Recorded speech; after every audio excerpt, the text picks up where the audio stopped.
When we are kids, responsibility is a very strange word. It usually sounds like punishment.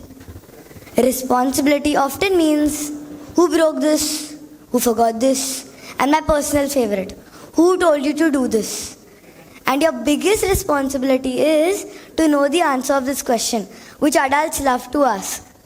What do you want to be when you grow up? I don't even know what I want to eat for breakfast. Forget growing up. So naturally, most kids don't grow up loving responsibility. They grew up avoiding it. And my real journey of responsibility started on a badminton court. I am a passionate badminton player and can play that sport for hours. Sometimes for that long that my parents start negotiating like it's a peace treaty. It's almost been 2 years since I've been playing the sport. And when I was 7, I've been playing at the club level since. And that's when I discovered doubles. Now doubles might sound exciting. 2 people, same team, same goal. But when me and my partner started, it was a chaos. And that's when something unexpected happened. My partner for doubles was my best friend, Ahilya. But our objective was very clear. See the shuttle, hit the shuttle. Now if you were expecting me that the objective was winning, then you have clearly forgotten how it's to be like a 7-year-old. We kept bumping into each other, missing shots and going for the same shuttle. After one particularly frustrating match, my coach asked me, "Do you know Virat Kohli?" I nodded, "Of course."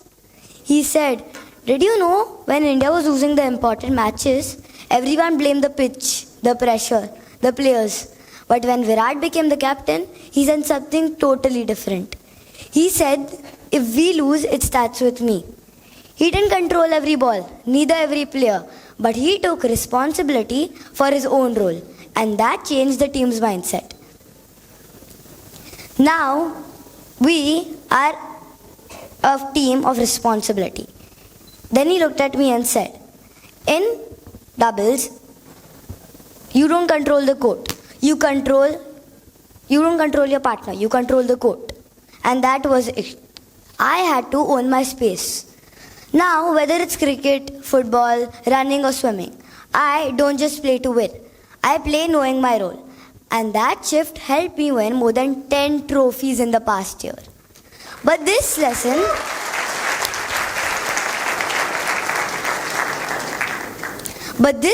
didn't just stop here. It carried to my dance class. 15 dancers, different strengths and different confidence levels. When we rehearsed for the first time, the performance did not seem to click. Uncoordinated steps and lack of rhythm. That's when I realized something. If we all wanted to look like one team on the stage, someone had to think beyond their own moves. I started designing the stage formations, understanding transitions, and thinking about space, symmetry, and timing. Gradually, we stopped looking like individuals dancing together. We looked like one performance on the stage, and the result was amazing. As these lessons were taking shape in my life, I started observing the world around me with a newer perspective. At home, I started observing closely how our house help would work tirelessly with so little rest. Responsibility felt bigger than school, on stage, and sports. It felt human. So as a family, we took personal initiatives to teach the underprivileged children. So, responsibility doesn't only mean about your success. It means about noticing others. It was a Sunday morning when we went to the place. The room felt pitch dark. But this time, I did not wait. I packed up the stationery, set up the place, and started preparing for the activities. Soon, the children joined me.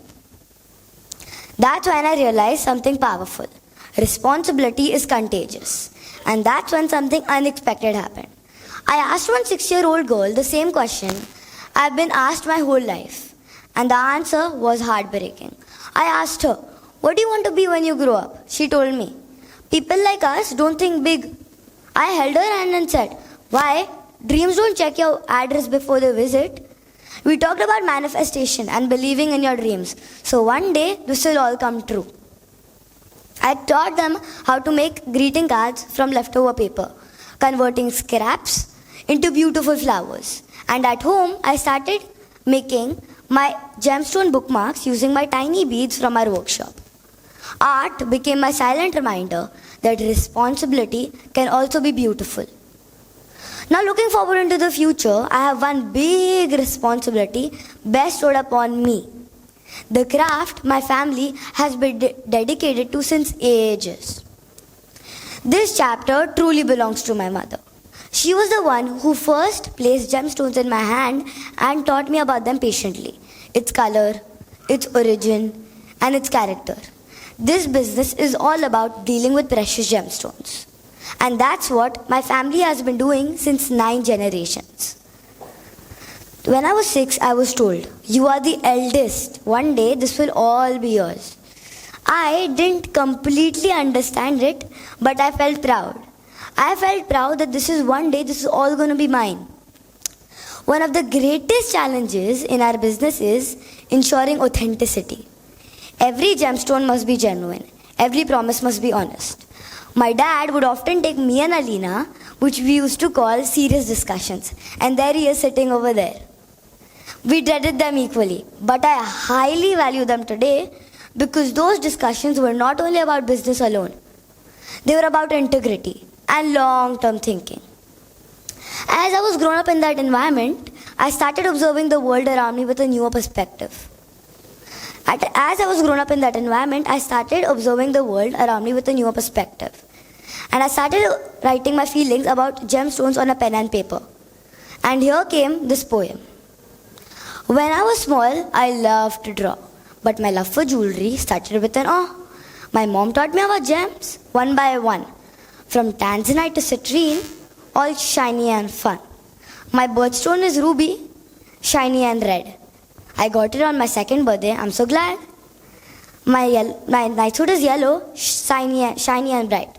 Just like garnet, glowing at night. Peridot is green, like broccoli soup. My favorite veggie, it is part of the group.